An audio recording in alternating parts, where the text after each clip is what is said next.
Hi, and welcome to Haunted Hook, where we work on my current crochet project, which is a blanket in a half double crochet moss stitch, and we talk about a haunted location and the history behind it. Today brings us to Bellbrook, Ohio, specifically Little Sugar Creek, which is known as Ohio's Sleepy Hollow. First spirit is that of James Buckley. James Buckley was an Englishman who was very wealthy. He was an entrepreneurial miller. He owned his property with his cabin and his sawmill.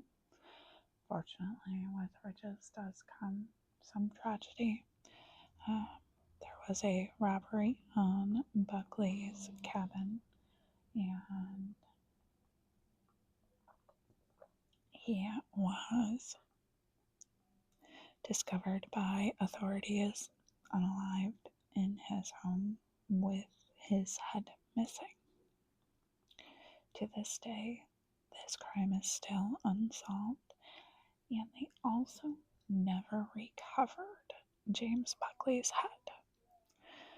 The Sleepy Hollow moniker comes in as it is rumored his ghost is headless.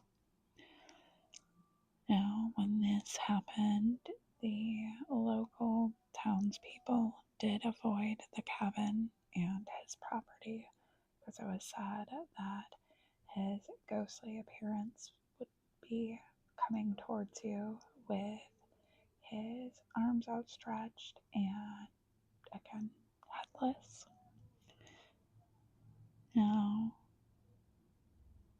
while the cabin was still standing, there was a couple that had rented it and claimed to see Buckley standing at the front door with his head tucked under his arm. Now, there are accounts that state that the house itself, the cabin, is still standing, and other accounts that state that nothing is there. The cabin is gone, the sawmill's gone, there's nothing. So, that I'm unsure of. Currently, there are still rumors that the headless ghost can be seen wandering the property and begging anyone that they come across to help. So, it is unsolved. They don't know who tried to rob him or who did rob him, who unalived him, nothing. Now, the next story, also connected to Little Sugar Creek, is unfortunately just as tragic as that of James Buckley. In the 1880s, so 1880s, yeah. There is a spirit that roams Little Sugar Creek. She is rumored to be the victim of a self-unaliving. It is said that the young woman was involved with an affluent man in the town, whether some sort of politician, possibly even the mayor of Bellbrook himself. The young woman was actually a maid to the mayor. During this secret relationship, the young woman had become pregnant.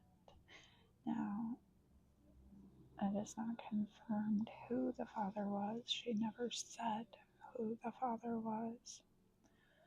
However, she was let go from the household of the mayor after she became pregnant. After she had the child, she determined that this was not something that she could do on her own and was said to go to the father's home asking for assistance. When she was refused to see the father and eventually removed her and the child removed from the property, The woman then was seen wandering a bridge that overlooks Little Sugar Creek, singing softly to her little bundle of joy, and eventually just took the plunge into the water below. She was recovered days later. However, she was clutching a bundle of cloth in her arms, but the baby was never found. She is rumored to be seen on foggy nights in June, wandering the bank, singing to the bundle that is in her arms. Thank you for staying around for Haunted Hook today. If there is something that you think is fun and spooky, drop me a comment below.